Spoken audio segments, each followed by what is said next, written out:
This is BiggerPockets Daily, where you learn how to invest in real estate 365 days a year. I'm your host, Tyler.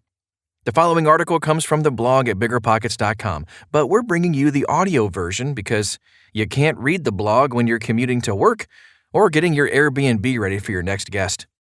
The Ultimate Guide to Using Direct Mail Marketing to Grow Your Real Estate Empire or Business by Brandon Turner. Last week, I received a car key in my mailbox. The key looked different. It had no grooves in the side, just smooth.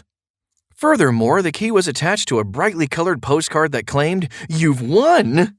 Did it have my attention? Of course. I had to continue reading, despite the fact that I knew this was just another piece of junk mail. Looking over the card, I saw that a local car dealership was giving away a free car to someone who would come down and test drive a car this weekend. Reading the small print, I see that the odds of winning the car was 1 in 3 million, but the odds of winning a free cup of coffee was 2,999,999 to 3 million. I wonder which prize I won. So why did the dealership send me this colorful postcard and key? Simple. This is direct mail marketing, and it's used by millions of marketers all across the world to sell products. From cars to insurance to mortgages to electric fireplaces and more, direct mail marketing is a proven technique for growing your business. Today, we are going to dive deep into the topic of direct mail marketing and focus specifically on how you can use direct mail to get new leads, expand your brand, and grow your business. Welcome to the Ultimate Guide to Direct Mail Marketing. Direct mail. What is it, and how does it work? Well, direct mail is the practice of sending mail to a targeted list of people with the assumption that a very small percentage will respond to the campaign. Chances are you receive a lot of direct mail every single day in your mailbox at home and just consider it junk mail and toss it in the trash, like the postcard with the key I mentioned above. Have you ever wondered why they send this junk mail? Because a small percentage will end up responding to the mail, and a small percentage of those will end up buying the product, making their campaign worth the expense. At its core, direct mail marketing is about one thing: playing the odds. Let me give you an example of what I mean. Wholesaler Kevin is looking to find real estate properties he can get under contract for cheap. However, he knows that the MLS is drying up and all the good deals are being bid up too quickly, forcing him to look elsewhere for deals. So Kevin turns to direct mail marketing to find deals. Kevin sends out 1,000 letters to a targeted audience, costing him $1,000. Out of those 1,000 letters, 5% of the people call Kevin back. 1,000 times 5% equals 50 phone calls. Of those 50 phone calls, Kevin filters out the duds, negotiates, and gets the contract on 2% of them, one deal. Kevin then sells the contract to a local house flipper for $5,000. As you can see in the example above, it cost Kevin $1,000 up front to fund his direct mail campaign, but he was able to make $5,000 in revenue from that campaign, netting him a $4,000 profit. Hopefully, you can see the potential here. What if Kevin took that $4,000 profit and put it back into a direct mail campaign? Using the same percentages as above, Kevin sends out 4,000 more letters to a targeted audience, costing him $4,000. Out of those 4,000 letters, 5% of the people call Kevin back. 4,000 times 5% equals 200 phone calls. Of those 200 phone calls, Kevin filters out the duds, negotiates, and gets the contract on 2% of them. 4 houses. Kevin then sells the contracts to local house flippers for $5,000 profit on each, for revenue of $20,000. Kevin now turned that $4,000 into $20,000 using direct mail marketing. So what if Kevin used that $20,000 and put it into another direct mail campaign? How much could he make? I'll leave that to you to do the numbers. Hint, it's 6 figures. Direct mail marketing is exciting because it's scalable, which means the more you put in, the more you get out, within reason, which we'll talk about in a bit. If you can get those numbers to work, you can just keep pumping money into that ATM and keep getting more money out of it, assuming you have a business system in place to handle those leads, which we'll also talk about in a bit. As I've said many times, math doesn't lie. It's a universal language, which means if you get a direct mail letter printed and sent for $1, and if you can get 5% of people to call about your letter, and if you can get 2% of those calls to sell you a great deal, and if you can make $5,000 per wholesale deal, you will succeed at the rates seen in the example above. However, that's a lot of ifs. 4 of them to be exact. Those 4 metrics are 1. Cost per direct mailed item, 2. Call response rate, 3. Contract conversion rate, 4. Wholesale fee. Therefore, the job of a direct mail marketer is to master those 4 ifs and ensure you are meeting the minimum to make you succeed. What if only 1% of people call about your letter? And what if only 1% of them accept your offer? The numbers look very different. Go ahead. Try it out and see. What if your mail costs drop to 50 cents per piece of mail? What if it doubles to $2? What if you only want to make $2,000 per wholesale deal? What if you want to make $10,000? It's tough to say what a typical rate is on any of those things. Some marketers claim a 10% phone call response rate, where others claim 1% or less. Some claim to sign a contract with half of the appointments they set, while others only close 1 out of 10. These numbers are going to vary wildly depending on numerous factors, including what list you're mailing to. We'll talk about lists in a bit. What your direct mail says, how good of a negotiator you are, the price range you are looking in, that market conditions, the cost of your marketing, and a lot more. The fact is, you don't know what your conversion rates are going to be until you try. This is why I recommend starting small and building larger as you begin to crack the code on what works in your market. Furthermore, having more of one metric and less of another is common. For example, if you send to a particularly targeted list, which we'll talk about shortly, you may only get a 2% response rate to your ad, but you may close 30% of those calls. Other times, you may get a 25% response rate and only close 0.5% of the calls. For this reason, many people look at marketing and direct mail in particular as a game that needs to be beat. It's one of the things that makes wholesaling so fun. The goal, however, is to beat the game without spending all your money. We are about to talk about a lot of different direct mail strategies, but keep in mind, what works for one direct mail marketer might not work for another. A good marketer is always testing, always tracking, and always perfecting their skills. This is what sets apart a successful direct mail marketer from one who fails. Let's go on and talk about some specifics with direct mail marketing, starting with the list. The direct mail list. Who should you mail to? Before you can start printing your direct mail, you need to decide who will be the recipient of those letters. Yes, you could use something like the USPS's Every Door direct mail service and hit every single home in an area. But the vast majority of those leads would be pointless. Instead, you want to mail to people who fit a certain profile. In a recent BiggerPockets blog post, Joy Gendusa, CEO of Postcard Mania, said this: First, you have to get the idea that marketing is persuasion out of your head. You aren't convincing someone to buy from you. You are showing the recipient of your card why you are the best choice in your industry. You know they are already going to be interested in your products or services because you are going to make sure of it by finding a mailing list filled with prospects who are highly likely to be looking for what you offer. I think this quote perfectly summarizes why you should be targeting specific lists. Simply put, in an ideal world, you would only mail to people who are already interested in what you offer. Imagine getting 100% of people who you mail to respond and sell their home to you. Yes, it's probably impossible, but you can improve your response and conversion rates by marketing to the right people. So let's talk about how to do this. There are numerous different lists you can mail to. I'll first discuss a few of the most popular types of lists, and then go into the specifics of where to get these lists. 1. Absentee owners. These are owners whose mailing address is different from their property address. This could be a number of reasons, but typically indicates a rental property. Many landlords find themselves motivated to sell because, quite frankly, they are not very good landlords. Landlording is not easy, and many people fail at it. Other times, absentee owners may be property owners who have moved from their primary residence, but failed to sell their previous home, or owners who inherited a property from a relative. 2. Inherited. Exactly what it sounds like, people who inherited a property. 3. Eviction records. For anyone who has been through the process of evicting a tenant will understand. Evictions can be extremely difficult to deal with emotionally. During the stress of an eviction, many landlords realize they no longer want to own the property and would gladly sell in a hurry. 4. Probate.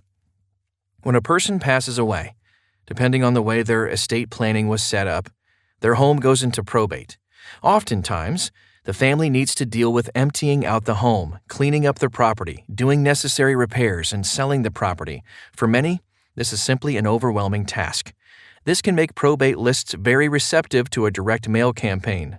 Keep in mind, however, that you are dealing with people in an emotional time. So an ugly yellow postcard might not be a great marketing tactic. 5.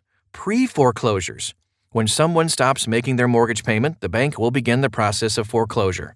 During this time, it's possible to reach out to the homeowner and offer to help stop the foreclosure and save their credit. 6. Expired listings. When people try to sell their home through a real estate agent but are unable, the property becomes an expired listing. Although they may have had trouble selling because the price was too high, there may also be other issues with the property that made it difficult to sell. This is when an investor can come and help save the day by purchasing the home from the motivated seller. 7. Tax delinquent. Not paying one's taxes is a good indication there is something wrong, and there may be significant motivation to sell. 8. Divorce. I don't need to expand too deeply on this, but when people go through a divorce, they often are very motivated to sell quickly. Where to find lists? Lists can be built in a few different ways, some free, some not. Let's go over the 4 most common ways to build your list. County Public Records. You'd probably be surprised at the amount of information that can be found through public records. Generally, it's the county assessor's office that has most of the pertinent information, and much of this can be obtained online. Keep in mind, some counties are much better than others at keeping their records current. If you are unsure of where to access your local government's public information, check out netronline.com, netronline.com, to find links to your county's public records. Driving for dollars. Definitely not the fastest way to build a list, but driving for dollars can be one of the cheapest ways. Driving for dollars is the process of getting in your car and driving around, looking for properties that indicate there is a problem, such as long grass, boarded-up windows, or public notice signs on the home. By writing down the address, you can search the public records at home or on your smartphone to create a list of potentially motivated sellers to mail to. For more on driving for dollars, be sure to check out Chris Feltus's awesome post, Driving for Dollars Bible, Part 1 and Part 2. List brokers. Perhaps the fastest and most expensive way to compile a list is using a list broker. There are several large companies that you can purchase lists from, but most get their data from the same public sources that you can get data from. The most widely used by investors seems to be ListSource, Melissa Data, and Click to Mail. When using the list brokers, and to some extent the county records, you are also able to narrow down your list to get even more specific. For example, you probably would not want to mail to someone who just bought their home last year, because there is likely not enough time for them to be motivated. Additionally, you may only be interested in buying certain property types or characteristics. For example, if 3-bedroom homes are the most popular for flipping in your area and you plan to wholesale to a house flipper, you may not want to mail to properties with only 1 or 2 bedrooms. For this reason, it's important that you scale down your list more specifically. Depending on the list site you use, you may be able to filter based on equity, number of bedrooms, bathrooms, year built, year the owner purchased, late payments, notice of default filed, and a lot more. It's easy to get overwhelmed when trying to build your list. However, don't fret. There is no magic bullet when it comes to direct mail marketing. As we'll talk about later under the heading Split Testing, direct mail is not about getting the perfect list, but about continually testing and tweaking to find a great list. So get out there, jump into the BiggerPockets forums and discuss the merits of what your list should include. And then do it. Doing is the only way to find success. At this point, hopefully you have your list, or at least a firm grasp on how to build it. Now, it's time to start mailing. But first, what should you mail? The next section is going to cover the 2 most common types of direct mail you can send. Types of direct mail. When choosing what to send to your direct mail list, you have a few good options. Debates swirl as to the best choice, but the following will give you a fairly good idea of what's out there, so you can make the best decision for you and your business. Keep in mind, you don't need to pick just one form. Many wholesalers mail all 3 types on a rotation. Find something that works for you and your market. Yellow letters. Yellow letters are exactly what they sound like. Letters written on yellow paper, usually handwritten or printed with a font that looks handwritten. These letters are designed to look like they are personal and not from a large business, like some average guy quickly wrote a note and tossed it in the mail.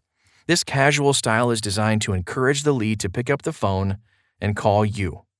As mentioned above, yellow letters can either be done by hand or printed from a computer. You would be amazed at how realistic a printed yellow letter can be, and furthermore, you can either do them yourself or hire the job out.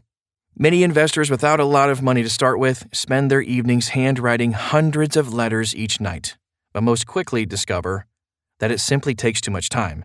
Some investors hire people from Craigslist to write them, and still others hire large companies to take care of the entire process. It really depends on your budget and your time availability. These letters are typically sent in an envelope, but marketers tend to find the best success when the envelope doesn't look like a business envelope, but rather a card from a friend, with handwritten addresses in a slightly smaller envelope size. How much does yellow letter direct mail cost? The cost of yellow letter direct mail depends greatly on whether or not you do the job yourself. The paper, ink, and envelopes are inexpensive, under 10 cents per piece of mail, but the preparation and postage are the costs that quickly add up. Expect to pay between 40 and 60 cents to do it yourself, or 75 cents to $1.50 if hiring an outside direct mail company to handle the whole process for you, depending on what they offer. Typed letters. While most yellow letters are written like a third grader, direct mail does not have to be so casual in order to be successful. Many wholesalers find success by sending more professional letters, complete with company logo and sometimes a photo of the owner. Others include a photo of the property itself, which can drive a lot of phone calls but can be time-intensive to create. Perhaps the most common use for formal letters is the probate niche, where a bright, ugly yellow paper would simply offend the family of someone who just passed away. When using a formal letter, consider handwriting the envelope to increase the open rate. Many people would simply throw away envelopes that are typed. So don't let your lead die in the trash. How much does typed letter direct mail cost? About the same as yellow letters. Postcards. Postcards can be a cost-effective way to reach more people in your direct marketing campaign, as they are cheaper to produce and mail. Though many marketers believe better response rates can be achieved through letters. Again, it all comes down to testing what works in your market. How much does postcard direct mail cost? Postcards can generally be printed for just pennies, and postcard for a first-class postcard stamp is just 34 cents at the time of this writing, meaning you could print and send postcards on your own for under 50 cents each, or hire an outside company to do it for you between $40 and $1. What should you say? The purpose of your message is to get the reader to call you. Simple as that. However, the way you do that is not as simple. Entire books have been written on the best way to write sales messages, and we can't get too in-depth here on that. However, most investors would agree, short and sweet is best. Your message should be simple, to the point, and benefit-driven. In other words, the recipient should be able to clearly know within just seconds what's in it for them. Some of the best messages tend to be less than 20 words and say something as simple as, "I want to buy your house for cash. I can close in 10 days. Please call me today." When drafting your message, it's easy to get creative. Remember the story at the beginning of this article about the key I received in the mail from a local car dealership? The key was just a gimmick to get me to read the junk mail. And it worked! So experiment with ideas to get people to call you. Speaking of experimenting, let's talk about that. Split testing. No matter how smart you are, or think you are, the fact is, you don't know what is going to work.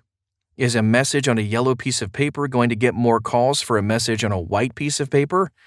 What about a blue envelope versus a red envelope? What about a long message versus a short message? We can make guesses and assumptions all day long, but until you get out there and try it, an assumption is all it will ever be. Split testing is the process of trying out different things and tracking the results. For example, you may want to set up 2 phone numbers for people to call. On half of your direct mailers, with the yellow paper, offer phone number A. On the other half, with the white paper, offer phone number B. Then send them out and see which group offers the most calls. It's important you be extremely diligent in keeping good paperwork on how well your split tests perform, or it will quickly overwhelm you. It's unlikely that small changes like the color of paper will make that big of a difference. However, larger changes, like including a fake key, may drastically change your results. Even a small difference in conversion rates can make a drastic change on your bottom line. For example, if 5% of people usually call on your direct mail letter and you can increase that to 8%, it may seem small, but if you are mailing to 2,000 people a month, that's a difference of 60 phone calls. If you close 5% of those deals, that could be an extra 3 deals every month, just by raising the phone call conversion rate from 5% to 8%. Now, don't you think it's worth spending some time on a split test? I can almost guarantee the local car company did their split testing and learned that the key provided a higher conversion rate. Additionally, when split testing, it's important that you allow for enough results to consider the test valid. For example, if you send out 10 letters to Group A and 10 to Group B, and Group A gets you 3 phone calls and Group B gets you 4, don't assume Group B was better. With such a small number, it's hard to get a solid grasp on a trend. Maybe a couple people in Group A were out of town, or were dead, or whatever. Therefore, I'd recommend sending to at least 500 per group to do an adequate split test. A good marketer is always testing, tweaking, and improving in an effort to achieve the greatest return on investment. Once you crack the code to a successful direct mail campaign, you can ramp up your marketing and make an incredible profit for your business. How often should you mail? Do you remember the first time you ordered something from Amazon, Best Buy, eBay? Chances are, the first time you purchased from them was not the first time you heard of them. People usually need to build trust with a brand before making big decisions with a company. The same is true for wholesalers. When a person receives your direct mail for the first time, chances are they will ignore it. However, after receiving multiple letters, they build familiarity with your brand, and trust is built. Some wholesalers suggest mailing every month to your list. Others put their list on a 3-month rotation. 1/3 of the list each month, so people receive 4 letters per year. Others simply mail every other month. How often you mail will depend largely on the list you mail to and going with your gut. It can be difficult to split test how often to mail, so you may just need to pick a frequency and run with it. I would suggest somewhere between once a month and once every 3 months. Then, continue to mail until one of 3 things happen. 1, they ask you to remove their name from your list. 2, you buy the house. 3, they sell the house to someone else. A no thank you is often just a not right now. Most successful wholesalers can tell you story after story of deals they've done with sellers after being told no more than once. As we talked about earlier in the quote from Joy Gendusa, direct mail is about being the solution, sitting on their kitchen table the day they realize they have a problem. Only by regular mailing can you optimize your chance of being the solution on the day they need it. Conclusion. Hopefully by now you have a good idea of how to get started with your direct mail campaign. However, just in case you are still confused, let me give you a quick and dirty 10-step process for getting your direct mail campaign going. 1. Establish your budget. 2. Decide on who you want to target. 3. Decide how you want to target them, postcards, yellow letters, etc. 4. Buy your list or get it free. 5. Plan your split test, optional. 6. Print your letters, envelopes, or hire it out. 7. Answer calls. 8. Track responses from the split test. 9. Continue to mail to the list on a regular basis. 10. Land your deal. By following this 10-step process and continually testing and tweaking different aspects about your direct mail campaign, you'll be able to maximize your return, attract new leads, and grow your business to new heights. Direct mail can and should be a major lead generator for your business, and hopefully the past 4,000 words has given you the tools needed to find success with direct mail. If you have questions, I recommend heading over to the BiggerPockets forums, where real-life direct marketers with hundreds of years of combined experience hang out and offer answers to your questions. That's today's show. We'll see you tomorrow. But in the meantime, check out the BiggerPockets bookstore at biggerpockets.com/store. You can learn about flipping, rental properties, negotiating, note investing, and more. Most titles are available as audiobooks too. Thanks for listening, and we'll see you in 24 hours or less.